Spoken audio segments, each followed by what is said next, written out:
My father showed up uninvited, 3 sharp knocks. No warning, just thunder and authority. He didn't say hello. He dropped a folder on my marble counter and said 850,000 by noon tomorrow. No apology, no explanation, just an order. And when I opened that folder, I saw my own signature forged in perfect ink. I smiled the way someone does right before cutting a wire. Because that night, I stopped being the family's solution and started becoming their consequence. What happened after still keeps me up sometimes. Before I tell you everything hit like and tell me, have you ever been the one who finally said enough? People like to say family is everything. But in my house, family was a currency, and I was the bank. I'm Elena, and I grew up in a Chicago suburb where appearances mattered more than the truth. My father, Victor Ward, built his business on control. Every dinner was a board meeting. Every favor came with interest. My younger sister, Melissa, learned early how to play his game, all soft eyes, trembling lips, and perfect timing. Whenever she cried, he'd stop the world to comfort her. Whenever I succeeded, he'd warn me not to show off. Our mother tried to balance him out, but after she passed the house, shifted. Silence became the rule, and obedience became love. I was 20 then, already paying tuition with scholarships, while Melissa got a new car to stay motivated. Dad said I was the strong one. What he meant was you can handle being used. Fast forward 10 years. I had my own consulting firm downtown, glass walls, city view, and a reputation built from 16-hour days and 0 shortcuts. Success didn't make me feel proud. It made me useful again. My father would brag to anyone who listened that his daughter managed portfolios for CEOs, but when we spoke, it was never to ask how I was only, "Can you take care of this for me?" I told myself it was okay. It was family. And family always comes first, right? Then came the night that cracked everything open. It was early winter, one of those Chicago nights when the wind cuts straight through your coat. I was finishing a report when 3 knocks hit my door hard, deliberate like a verdict. I opened it, and there he was, Victor Ward. Gray hair, slicked back suit, immaculate, holding a folder so thick it bent in his hand. He didn't ask to come in. He just walked past me, the smell of expensive cologne following like smoke. Melissa's husband made some mistakes, he said, pacing my kitchen. "They owe $850,000. You'll handle it." I thought I misheard. "Excuse me." He didn't repeat it. He just opened the folder pages of numbers, loan documents, receipts, and then at the bottom, my name, my signature. Except it wasn't mine. For a moment, the room tilted. I stared at that neat black ink and realized he'd forged it. My own father had used my name, my credit, my reputation to guarantee Melissa's debts. He kept talking, explaining, justifying, until the words turned to noise. I remember his tone more than his sentences, that old authority that didn't need my consent. "Family doesn't turn its back when things get hard," he said finally, and I smiled, a small, quiet smile that made him step back without realizing why, because for the first time I wasn't afraid to lose them. That night, while the city hummed below my window, I poured myself a drink, stared at the folder and whispered, "All right, Dad, you want control. Let's see what happens when I take it back." The next morning, my phone lit up before sunrise. Melissa, then Dad, then both. I didn't answer. I just watched the names flash and fade until the screen went black again. When I finally called back, Melissa's voice trembled like a rehearsed song. "Please, Lena, don't be mad. Derek just made a bad investment. We'll pay you back. We'll pay you back." The same words she'd said when I covered her tuition when I bought her first house, when she maxed out their joint credit card by accident. "Melissa," I said quietly. Dad forged my name. She went silent for a beat. Then she whispered, "He did it for us. You know how he gets." That sentence stuck to my skin like oil. You know how he gets. As if manipulation were a personality trait, not a choice. By afternoon, Dad showed up again, this time at my office. The receptionist looked terrified as he marched in. Coat unbuttoned, tie, loosened, pretending he owned the place. 850 by noon, he said, like we were in a boardroom. Those people aren't patient. I looked around at my staff, pretending not to listen. My face burned. "You don't get to threaten me here," I said. He smirked. "You've got the money, Elena. Don't make me remind you who raised you." That was the moment something shifted. The humiliation, the control, the lifelong conditioning, all of it condensed into one sharp, steady breath. I wasn't angry yet. Anger comes later. I was awake. After he left, I sat alone in my office. Lights dimmed the city outside, wrapped in fog. I thought about every time I'd saved them, every check I'd written, every thank you that really meant you owe us more. And suddenly, the guilt I'd carried for years cracked open. Beneath it was something colder clarity. That night, I drove to my mother's old house, the one Dad kept locked but never sold. The key still worked. Dust floated in the flashlight beam as I walked through rooms that once smelled like cinnamon and Sunday dinners. On her desk sat a small wooden box. Inside were her journals, her handwriting neat and certain. Kindness without boundaries becomes servitude. I closed the lid and smiled. By the time I stepped back into the cold, the plan had already started forming, precise, deliberate, inevitable. The next 48 hours moved like a storm that only I could hear. Outwardly, I was calm, answering emails, drinking coffee, showing up at meetings.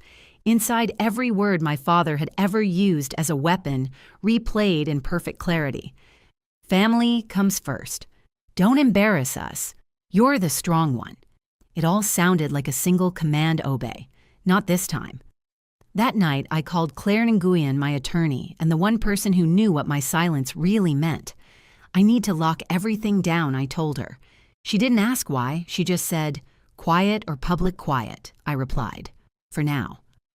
Within an hour, the firewall went up. Every trust account and property Dad had linked to my name was frozen.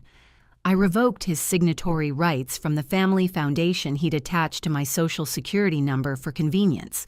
The word tasted bitter now. While the documents processed, I started building my own. I scanned receipts, tuition, wedding costs, mortgage payments, transfers labeled temporary help, each one proof that I'd been financing their comfort for years.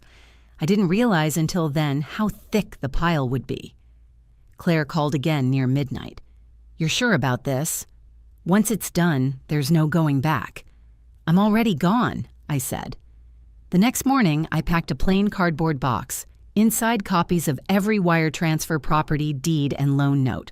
On top, a printed message. "You taught me control, Dad, but control without honesty is manipulation. This isn't revenge, it's accountability." When I sealed the box, the sound of tape cutting through air felt like punctuation at the end of a long sentence. At dawn, I left it on the foyer table, right beneath the portrait of him shaking hands with a governor, the same smile he used when cornering people. I stood there for a full minute staring at the photo, remembering how proud he'd looked when Melissa married Derek, how he'd called her my delicate one, and me, my insurance. By the time sunlight touched the skyline, my bags were packed. Passport, laptop, one photo of Mom and me at the lake. I booked a one-way flight east. No goodbyes, no explanations. When I closed the apartment door behind me, the silence felt different, alive, charged like freedom, waiting for confirmation. 12 hours from then, Victor and Melissa would stand on that same doorstep demanding money, and all they'd find would be that box, my final gift, wrapped in truth. At exactly noon, my building's doorbell camera caught the first shadow. Victor Ward didn't knock. He announced himself the way men who never hear no do. His reflection flashed in the brass door handle, jaw-tight coat, immaculate, the same arrogance he'd worn my entire life. Behind him, Melissa shifted her weight from one heel to the other, eyes red, face powdered to hide the wreck. "Open up, Elena." His voice cracked through the intercom. We had an agreement. He pounded the door again. The camera picked up every echo, every vibration against the silence I'd left behind. Then he saw it, the plain brown box sitting neatly on the marble floor inside, visible through the glass panel. My handwriting clean and even stretched across the top, Victor Ward. Melissa leaned forward. "What's that?" He frowned. "Probably a note." "She's being dramatic." He tried the handle locked, of course. Then, like control itself demanded submission, he pulled a small metal tool from his pocket. My father had always believed every door would open for him eventually. When he stepped inside, the camera blinked red. He set the folder he'd brought his copy of the debt on the counter beside the box. Then he tore the tape open. Papers spilled out like confession. Wire transfers, signed checks, copies of every payment I'd ever made on their behalf. The deeds to Melissa's house and Derek's failed business, all under my LLC. A printed email trail between him and a broker approving a forged signature mine. "What the hell is this?" he muttered, flipping pages faster. Melissa hovered behind him. Is she suing us?" He ignored her. His fingers trembled. The man who built empires on intimidation was finally holding proof of his own collapse. Then he found the USB drive. Small, silver, marked with a single word, "Listen." He plugged it into the small Bluetooth speaker on my counter, the same one he'd once called a waste of money. My voice filled the room low and steady. "You taught me that family comes first, but you also taught me how to lie, how to control, how to take. What's inside this box isn't revenge, Dad. It's the truth. You called it family. I called it debt. Now we're even." A pause. Then the faint sound of waves recorded from the main shoreline I was watching that very moment. Melissa covered her mouth. She recorded this. He didn't answer. His eyes were fixed on the last photo sitting on top of the documents, the three of us at my college graduation, his arm around Melissa, his hand resting on her shoulder. I stood on the edge of the frame, cropped by someone who thought symmetry mattered more than daughters. He reached for the note beneath it, my handwriting again. "If you ever loved me for who I am, not for what I can fix, you'll stop knocking on my door and start looking in a mirror." His mouth opened, but no sound came out. He sank into one of my bar stools, the leather creaking beneath the weight of everything he'd built. Melissa whispered, "Dad, what do we do?" He whispered back, "We lost her." For once there was no command, no instruction, just defeat. Across the country, I sat on the porch of a small cottage overlooking the Atlantic. My laptop buzzed with notifications from Claire.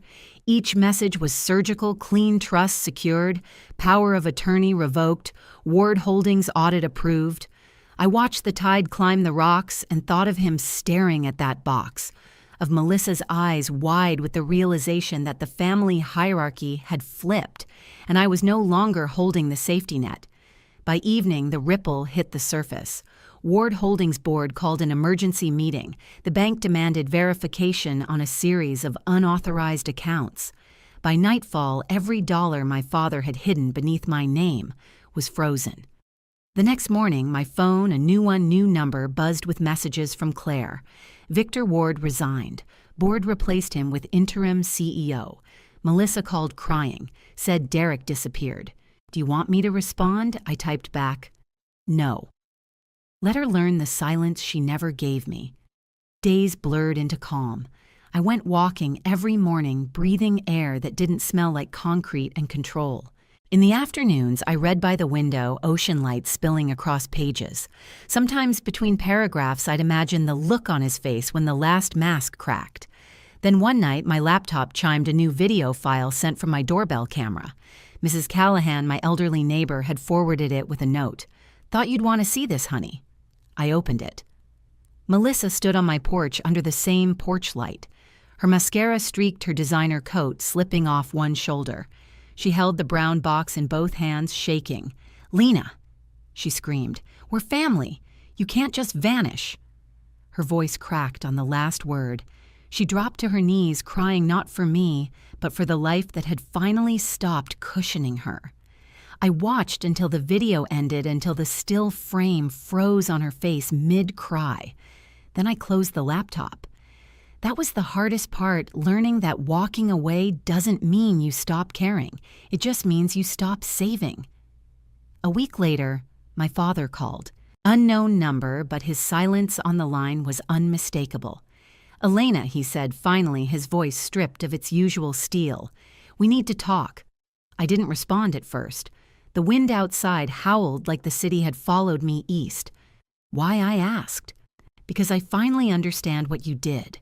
He inhaled shakily. "You embarrassed me. But you were right. Melissa's furious, Derek's gone, and the company's a disaster. But for the first time, I'm seeing things clearly. You were never the problem. I was." I pressed my fingers to my temple, closing my eyes. Dad. "I saw your mother in you that night," he continued. "That calm, she had it too. She'd have been proud you did something I never could walk away. For the first time in my life, I heard regret without performance. Not guilt used as leverage, real, raw regret. What happens now, I asked. "I don't know," he admitted.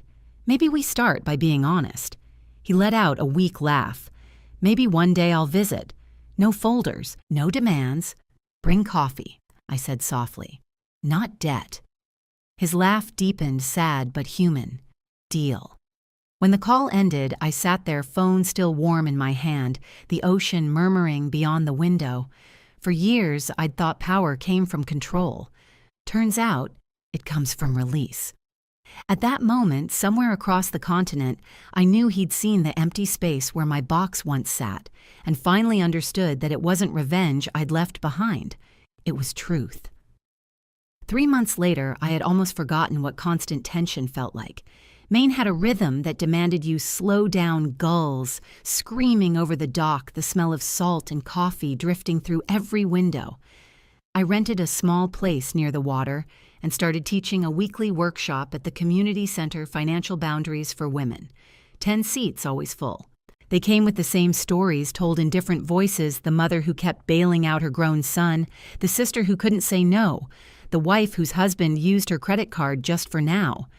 Each time I spoke, I heard pieces of my past echo back at me. And for the first time, it didn't sting. It clarified. One evening after class, my phone buzzed. Unknown number. I almost ignored it until instinct whispered her name. Lena Melissa's voice was quiet, almost shy. "I heard you're teaching," she said. "Dad's doing better. Joined some accountability group. He even writes letters now." I smiled faintly. "That sounds new." "I got a job at a furniture store," she continued. "Real one. No commissions, no excuses. It's quiet." "Quiet's good," I said. "Means you stopped running." She hesitated. "Thank you for not rescuing me." When the call ended, I sat on the porch, the tide inching closer, silver under the moonlight. The past felt like something far behind, not hovering anymore. Somewhere inside the house, the kettle whistled. I stood up, whispered to the waves, "That's enough." A few weeks later, I opened my mailbox and found a postcard. A photo of a fishing dock, the handwriting uneven but familiar. "You were right. I taught you everything about business and nothing about love. Learning now. Proud of you. Dad." I pinned it above my desk beside a note from one of my students that said, "You helped me say no for the first time." That night, I walked down to the shore. No phone, no noise, just the soft rhythm of waves and the kind of freedom that doesn't need permission. If this story hits close to home, drop a comment below.